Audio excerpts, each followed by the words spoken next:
What is up, everybody? Welcome to our Sixers post-game show. Sixers get the W tonight, 122-119 against a solid Memphis Grizzlies team. No Joel Embiid. This has to be one of their best wins of the season, one of the most entertaining wins of the season. Tyrese freaking Maxey making a statement tonight. Let's go. Joining me, I've got my man Tiago. He is at T Scabio. What's up, Tiago? Maxey against Morant, man. You could not have scripted any better than tonight. You just simply could have not scripted. It was just two elite guards going face-to-face, head-to-head. Maxey did not back down. We saw an epic performance from Ja Morant tonight. And Maxey brought it home, and they walk-off layup to win it, obviously, but it was a lot more than that. It was on both ends of the court. It was a phenomenal effort by Maxey, and most importantly by the extremely short-handed Sixers. We can talk more about that. We have a lot to talk about tonight.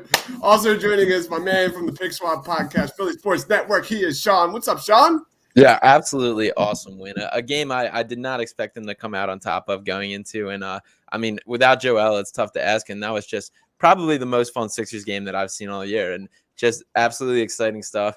Tyrese Maxey and Ja Morant. I mean, you really just can't beat those two going ahead. Both just an absolute pleasure to watch. And that was an awesome game. That was just an awesome game.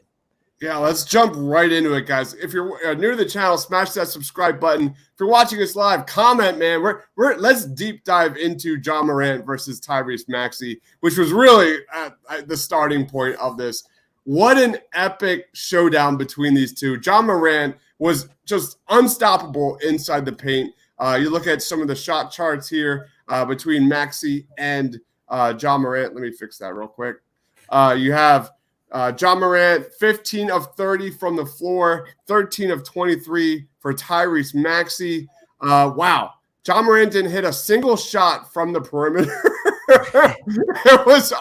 There's one shot outside of 15 feet. Maxey did hit a few. But these two put on a show, man. Real quick, Tiago, what was your take on Tyrese Maxey versus Ja Morant? And who won the battle? Who won that battle? You know, Morant may have won the battle, but I think Maxey won the war. Distinguishing point here. I think we watch a lot of Sixers games. I have not seen anything like I saw with Morant tonight. I think this guy is a generational player. I think what he did tonight against the Sixers is something that's going to stand with me for a very long time because he was literally unstoppable. Now, we can talk about some of the defensive things the Sixers did that made that even easier on that end.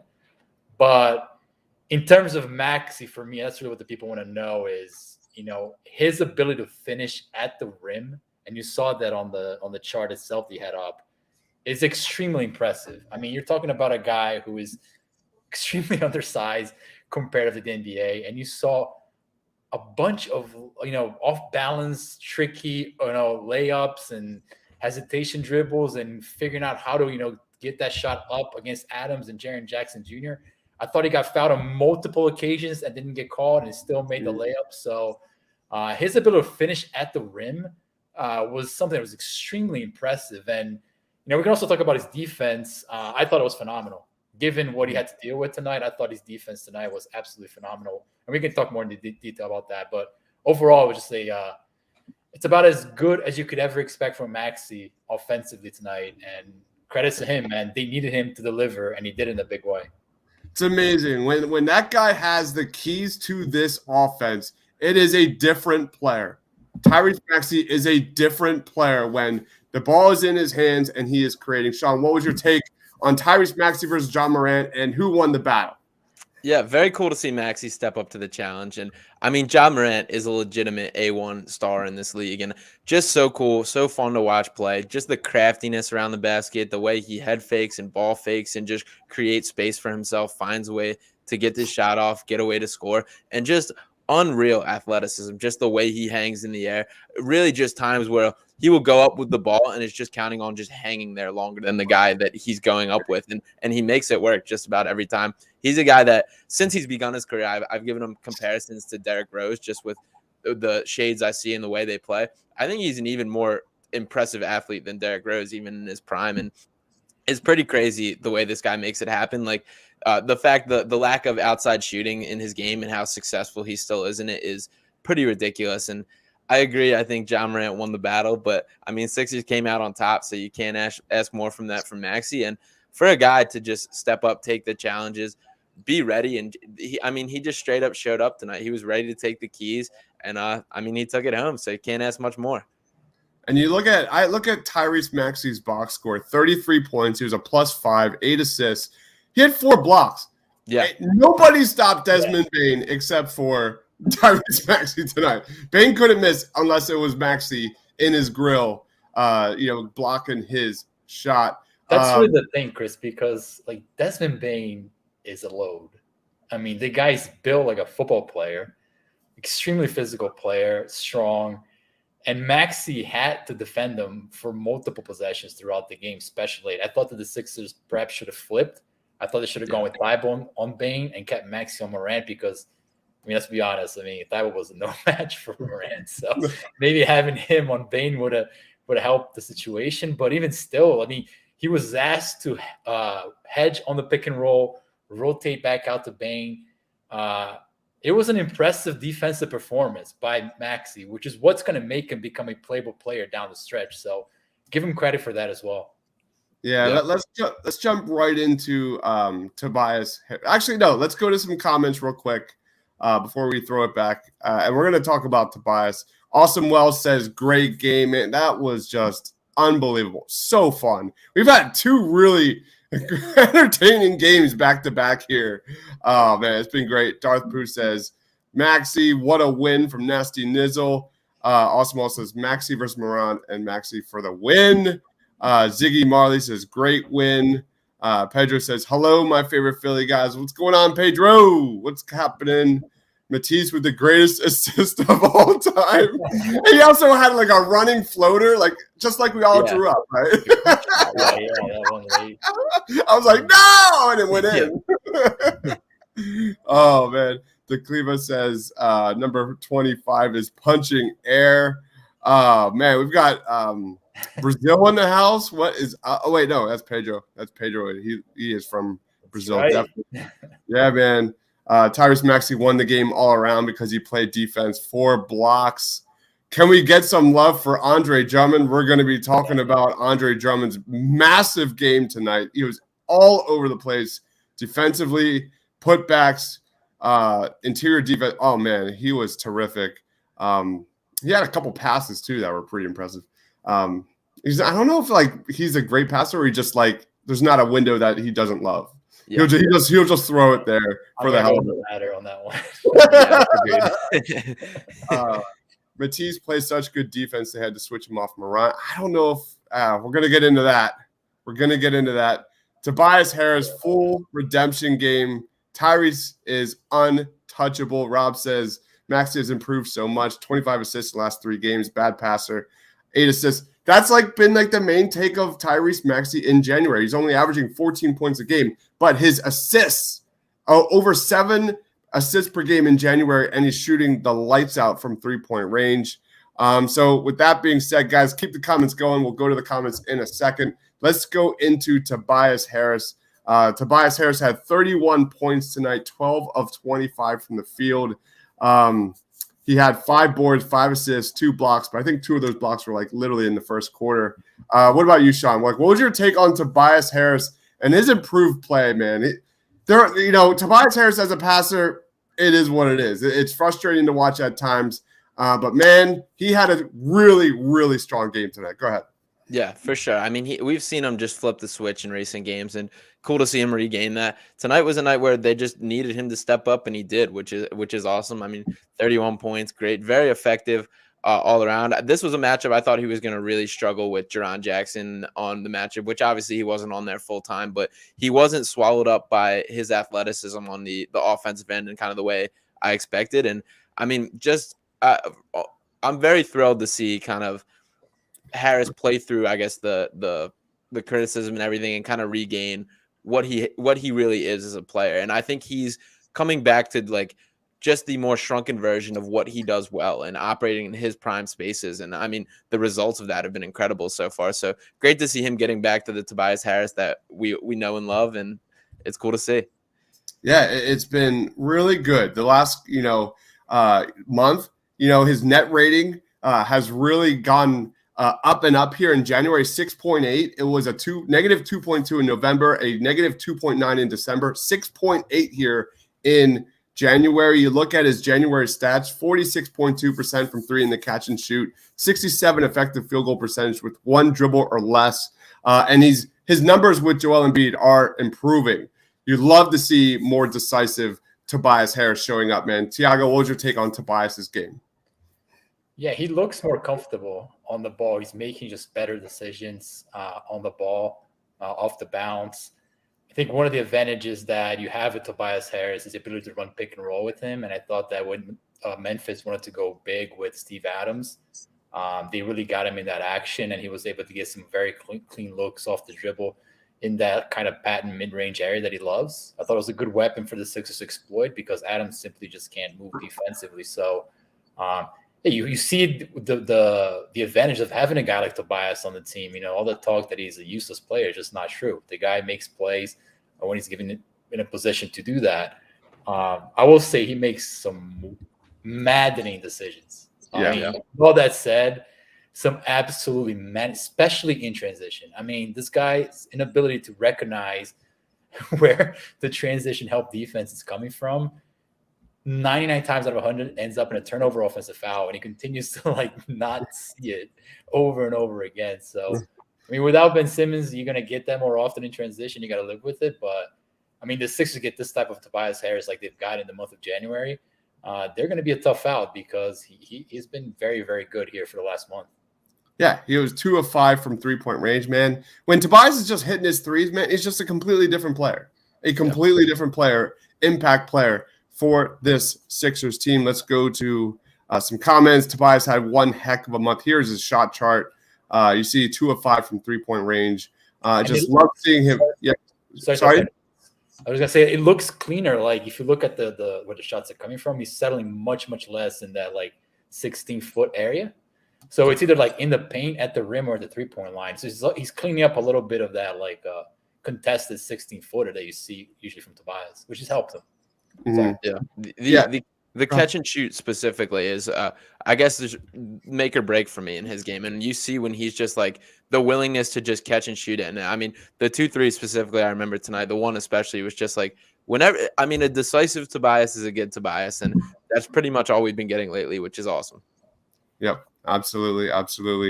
Rob says, seems like clearly was a major setback for Tobias. He's overpaid, but he isn't as bad as he was playing in November. Good to see his efficiency getting closer to last year. 100%. Doc couldn't help himself burning our last time out in regulation and then getting a tech. I don't really want to do that much complaining here. No, I don't, because the effort was incredible. But the Sixers had so much energy and so much fight. No Joel Embiid. Seth Curry started out by 0 of 7, 0 of 8. He had 9 points in the fourth quarter. Yeah. The Sixers had no Seth Curry tonight as well, essentially, until the end of this game, and still were playing their asses off in this game, man. The pump fake drive from Tobias is maddening. It is, man. He makes, like Tiago said, some really tough decisions with the ball in his hands. The ball shouldn't even be in his hands, but it is what it is. They don't have a point guard. They have no one to dribble the damn ball. Let's go into Andre Drummond. Andre Drummond, man. 16 points, 23 boards, 5 assists, 3 blocks, 2 steals, 8 of 11 from the field. I'm going to call it, man. This was Andre Drummond's best game of the year.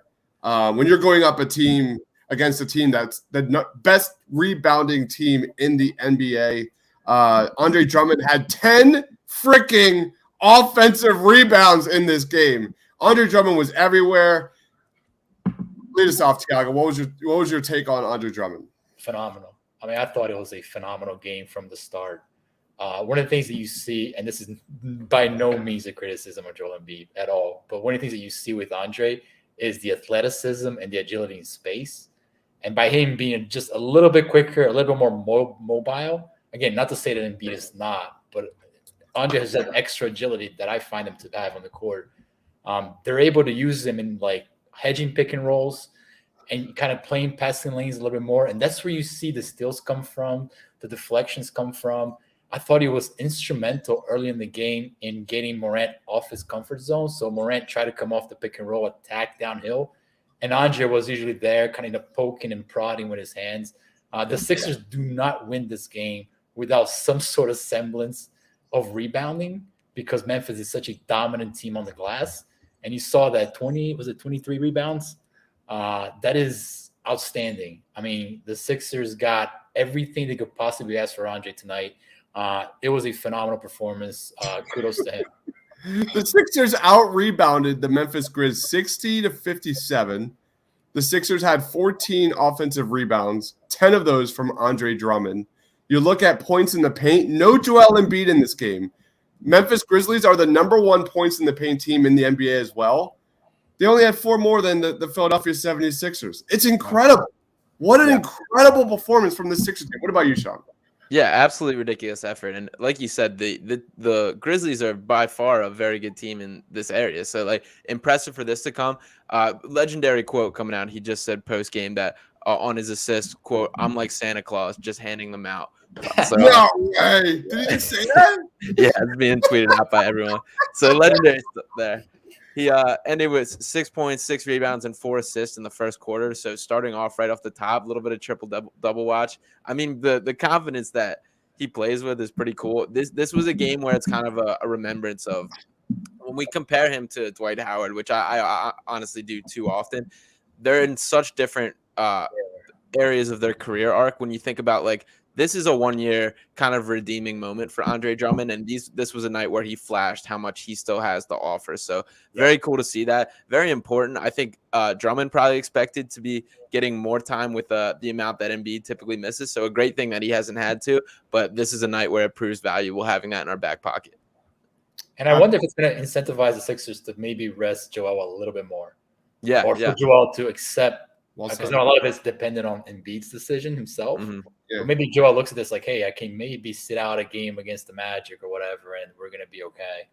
You don't want to mess too much with fire because we all know how much the Sixers are dependent on Embiid. But, yeah, I mean, this is great. Oh, man, just awesome. Awesome. We have a comment. Drummond was huge tonight, kept the momentum going, no doubt about it. They should have played Morant, the way teams play Ben Simmons all night. They just let him shoot. Can I say something about that? Because the guy didn't make a single jump shot all game, and he scored 38 points or whatever. I mean, if you still think you need a jump shot to be successful in the NBA, there is examples all over the place of players playing at an absolute elite level without a jumper. So the Ben Simmons comparisons don't actually serve tonight. Although I will say that Morant is a much more impactful player at the rim. Yeah, Ben is, but the jump shot stuff needs to settle down a little bit. Very different stylistically from Ben Simmons and how they go about it. Like as much as Simmons, when he's attacking, is much more utilizing his size and just kind of taking advantage of that. Morant is just pure athleticism, pure craftiness, cutting, whatever you want to call it. The ball fakes, the head fakes. He just finds a way to get to a spot, maneuver in, no matter how many bodies are around. So it really is artful in the way he does attack the rim, and just ridiculous finishes tonight. I mean, there was just so many examples of him just hanging there, spinning it the right way and everything. And not much the Sixers could have done better, in my opinion. Yeah, I'm thinking of like prime D Rose. I'm thinking of like Allen Iverson. Like I'm not going to admit that I watch Memphis Grizzlies games, but like you said, Sean, like he was just his body control in air was it's unbelievable. You know what I'm thinking about this? What's that? I'm thinking about Russell Westbrook and the player that he thinks he is. Russell. Rob says beating the Grizz without Embiid is insane, man. That Memphis team is good, man. They're good. This is arguably their best win of the year. Yeah. Did you see Joel after the game? He was pumped. I did not. I saw Seth Curry like run onto the court at the end. Did you see that? That was great when Tyrese was getting the final ball down the lane. I think Matisse threw it like down the court or something like that. Yeah, we're not going to talk about the refs. I just hate talking about the refs. Ja got heart bend, don't big difference. All right, Let's jump right into player of the game, guys. I'm going to throw it to Sean, man. Who is your player of the game tonight? I know I'm taking the cheapie here, but I can't not give it to Tyrese Maxey. I mean, I just love this kid so much. Like, even him slamming it home and finishing at the end and putting like an exclamation point on the game, I thought was awesome. The energy he brings, he just stepped up to the bar. I mean, this shouldn't be something unexpected at this point for what he's done and what he can do, but he keeps finding ways to surprise me, finding layers to add to his game, and he did it on both ends today, which isn't always the case, and he's shown some real improvement defensively, specifically since when he first came in the NBA. And I think that's especially notable when you think about as the Sixers move forward and as we're looking at this. If he's like a legitimate playable defender, that changes a lot for him. So I'm thrilled with what I saw tonight, and it's so cool when he gets to be the guy. This is just such a heartfelt win, man. Yeah. It's good to see him, get some recognition, because like a lot of people are going to be going nuts over John Morant's game here tonight, and you can't not compare that to Tyrese Maxey's amazing performance. What about you, Tiago?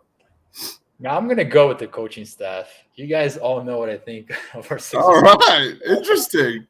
Not a Doc fan, as you guys know, but man, for them to pull a win like this, and I thought that, they were completely outclassed in that game in Memphis. It was like a 35-point loss. Yeah. It didn't even look like they belonged in the court with that team.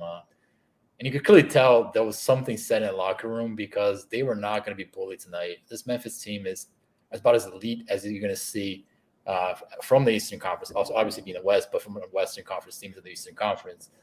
They were up there for the fight from the beginning. They punched him in the mouth. They are up there for the physicality. And I think some of that speaks to coaching. I think it's guys, studying what happened last game and not taking pride in their own hands. And I thought that, for Rivers to have the two guys ready for them to withstand the barrage, much props to those guys. I still think there's a lot of coaching points that could have been ironed out this game, but overall it was a positive coaching game by Doc Rivers, no question. How about Danny Green? This comment about Danny Green, man. Danny Green was 2 of 5 from 3. Since coming back, man, he's playing okay. And I feel like Danny Green gets too unfair of a rap here, man, in Philly. He's doing his job. Yes, Sean? Yeah, huge stop at the end, too. At the end of that overtime period, he ended up in a one-on-one with Ja and got the stop, didn't let him get to his spot, stayed in front of him great way, and which is impressive for the legs that he currently has on him. So awesome stuff out of Danny Green overall. What about you, Tiago? Any takes on Danny Green lately? Because he's come back and injected some life, especially, I think, like just zero hesitation from 3. Man, the guy's letting it rip. Yeah, I tweeted this yesterday after watching the Sacramento game closely. I think there's a reason why the Sixers are close to 6 points per possession better defensively when he's on the court. And if you dissect the game closely, like that last possession against Sacramento, he was all over the place. He was all over the place against defensively tonight. I truly think that he's rounding back into shape. And if he's this type of player, I think you can make a very strong argument of the Sixers having him back in the starting lineup with Matisse Thybulle and perhaps with Maxey running that second unit in the way that he played tonight, right? So without so many Embiid minutes side by side and him just kind of running around and making things happen, I think there's a path because the Sixers need a defensive upgrade from the starters. So we'll see, man. But he's been really good in the last 2 to 3 games. So let's hope he keeps it up. Sheila says, I've been loving Danny Green off the bench. Danny has a knack for hitting big threes, and Danny had a huge OT 3. The dude is shooting 8 of 16, 50% from 3 since returning. And he overall those games, I think that he was a +8. He was a +12 in this game. So the dude is getting it done. Yeah. My player of the game is Andre Drummond. I mean, I just can't imagine where this team would be without Andre Drummond. What an again, what an amazing signing that was. He has been everything defensively for this team. He was the rock. The fact that you rebounded the number 1 rebounding team in the league. He had 10 offensive rebounds. That doesn't even go into the defense. So he was my player of the game. Tiago, who's your player of the game? I forget. I gave it to Coach Rivers. The coaching. I forgot. I'm doing like 3, shout out. When I give Rivers a shout out, you can't. You know who wasn't? You know who was the least most valuable player in this game. The dude who said hit me with a 20 during halftime. What was that? Who does that? Can I just say something about the least valuable player of the game? What the hell is Allah talking about with the shoes? Yeah. Like very clearly KD's. He's just going on about running shoes there. What? I was like, what are we talking about here? That was worse than when Kate was talking about trees for like 5 minutes. Allah also called Kyle Anderson a poor man's Magic Johnson tonight, which I don't know where he pulled that one out of. But. Good thing I had the game on like close to 1 volume. I think Allah's been better as of late, just for me. And I did appreciate during the broadcast that he admitted that he was like completely biased. So we're making progress, guys. I think we're making progress. Smooth says, why didn't we go over screens on job, man? That was, that's one of the many coaching points that they should have ironed out throughout the game. I have no idea. I got to give a little player of the game love to Tobias Harris. Absolutely. Tobias was great. All right. How would you grade tonight's game, Tiago? A across the board, man. I didn't think they were going to hang at all with Memphis tonight. Yeah. It was announced that Embiid wasn't going to play. That's the type of effort you want. They're going to have some tough games coming up here, man. They're gonna need more efforts like tonight for sure. Yeah, I think. Yeah. Go ahead. Yeah, my bad. I think this is a A+ win across the board. I mean, anytime you're winning a game without Joel Embiid in the roster is a huge thing, and especially when you're playing a legitimately good team like the Grizzlies. I mean, the effort was there, the execution was there. Took some extra time to get it, but they got it done. A++, man. Yeah. This game was tied in like halfway through the third quarter. I thought that the fact that the Sixers, started out so well and still had that fight in the second half and in overtime, man. A freaking plus. Yep. Well done, Philadelphia 76ers. Let's wrap it up, Sean. Where can we find you, man? Yeah, check out my written work at phillysportsnetwork.com. Follow me on Twitter at Sean_Bernard1. You can see all my work there. And check out Pick Swap Podcast for Sixers content. We'll have an episode dropping tomorrow. So check that out on YouTube and our Twitter as well at Pick Swap Pod. Check it out. Tiago, you're up, man. Yeah, man. You can find me here with you guys. You can find me on Twitter. And I'm also working on an article about who the Sixers should target at the trade deadline. Non-Ben Simmons trades. Not happening anytime soon. But guys, they can play around with the margins of the roster and hopefully upgrade. There's a lot of needs they can address in a couple weeks. Awesome. I'm full all into this Senior Bowl, man. I've got my top 5 guys to watch video. That's already out for next Saturday's Senior Bowl game. Practices start tomorrow. So I'll be dropping videos Tuesday, Wednesday, Thursday this week. Just kind of recapping the top news, whose stock is going up, whose is going down. I cannot wait, man. This is draft season. You know it, Tiago. It's my favorite. This is my baby. So it's going to be a lot of fun. And then, of course, the Senior Bowl on Saturday. So that is my focus this week. But we're going to keep pumping out these Sixers post-game shows. No doubt about it. Thank you, everyone, for watching. Please be sure to smash that subscribe button. Hit the like button if you love the Philadelphia 76ers. For Tiago, for Sean, for myself. Oh, go subscribe to the Pick Swap Podcast. You don't want to miss that. Go check them out on Twitter. Follow them and Sean, Philly Sports Network. Please share the love. Thank you, everyone, for watching. We'll catch you next time. Stay awesome, everyone.